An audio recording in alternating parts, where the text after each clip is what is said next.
السلام على من اتبع الهدى. كنت عايز اتكلم عن حاجة متأخر شوية.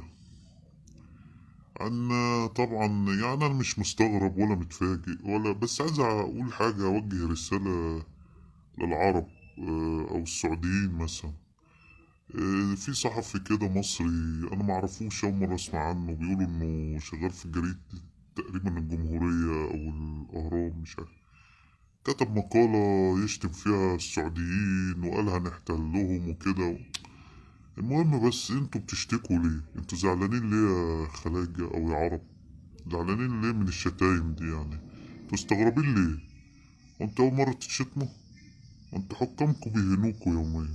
بيهنوكوا تفتكرش ان هو سبب بتاكل تشرب كده يعني بيحبك؟ لا، ده هو بيخليك مش مواطن بني ادم. لا، هو بيعاملك على انك حيوان بتاكل وتشرب وتنام بس، مش عامل لك قيمة.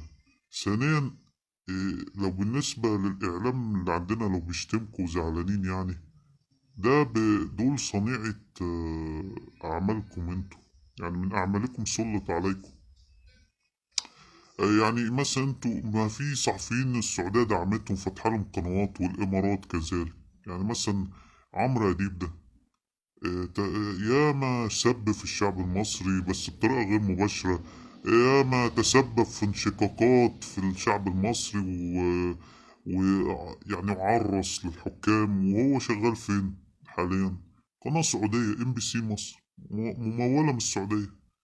وبيشتغل بالريموت كنترول وبيشتمنا، واحنا مش عارفين نعمل فيه ايه، وساكتين وتحملنا كتير. وبيغسل دماغ الناس ويكذب وينشر الكذب، وشغال شوية عرس للسعودية وشوية للسيسي. ما احنا اتحملنا الشتائم منكم كتير والأذى كتير منكم انتوا، والإمارات بالذات والكويت وغيركم، وإسرائيل وأمريكا. يعني الإعلام عندنا بيمول بمليارات بقاله سنين من أيام مبارك، من أول ما اخترعوا الدش كده يعني.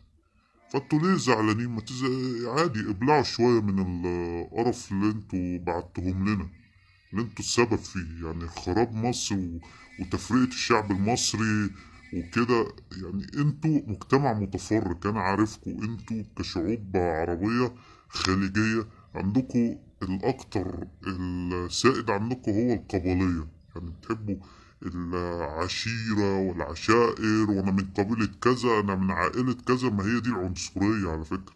حتى ده مش من الدين، ده مش من الدين الإسلامي ولا حتى أي دين تاني. دي اسمها القبلية العنصرية، اللي هي ايه؟ تفرقة. هو مفرقكم من الداخل، بس انتوا عاملين نفسكم متحدين أمام الشعوب التانية، بس في الحقيقة انتوا مستعبدين. ما هو في الاستعباد ده أنواع، والديكتاتورية دي أنواع. هو في شعوب عرفوا إنها بتتعامل إزاي بالضرب والتجويع والظلم، زينا كده، زي مصر والسودان واليمن وسوريا، هكذا، وفلسطين والشام. وفي شعوب بتسكت ايه بالاكل والفلوس والغنى والرفاهية. فهو انتوا بقى من النوع ده، اللي هم الخليج، اللي هو اديهم اكل وشرب ويسرح عليكم الشيوخ بتوعه المستأجرين المتصهينين، اللي بيقولوا لكم الخروج على الحاكم حرام، لو شفتوه بيزن 24 ساعة سيبوه وكده.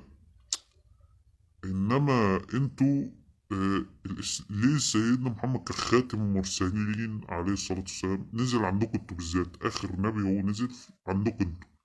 إن انتوا كان عندكم مشكلة كبيرة، هي التفرقة والقتل. كان عندكم كان عندكم القبلية والعنصرية قبل الإسلام، وجه الإسلام وحدكم. وده معروف في الكتب والتاريخ. ولكن بعد ما سبتوا الإسلام وضعف بقى، ومحاربة الكفار ضد الإسلام لحد دلوقتي، فانتوا رجعتوا تاني لأيام الجاهلية، وإحنا أيضا.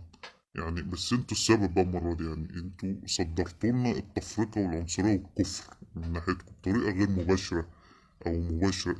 الصهاينة استعملوكوا، فاهمني؟ الكفار استعملوكوا، استعملوا أموالكوا في تمويل الإعلام اللي هو بيفرق بين المسلمين والكده. مش احنا. مصر داخلة في دوامة بقالها سنين أو قرون.